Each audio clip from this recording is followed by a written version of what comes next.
Everyone, welcome back to this channel. In this video, I'm going to show you how to rename project on a CapCut apps. Now let's get started. First, open your CapCut apps, and after this you can see this is your project on a CapCut apps. If you wanna change this project name, you can click on the name, this one, click on it. If you wanna change the name, the project name, this one, it's so pretty simple. You just click on the three dots icon in here, and after this you can click on the rename,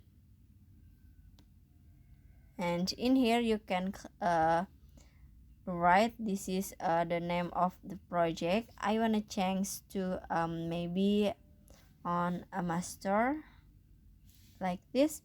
And after this you can click OK in here.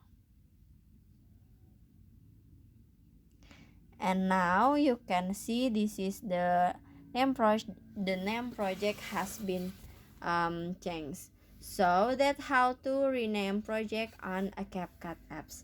I hope you found this video to be helpful. If you enjoy with the content, please consider like, comment, and subscribe down below. Bye bye.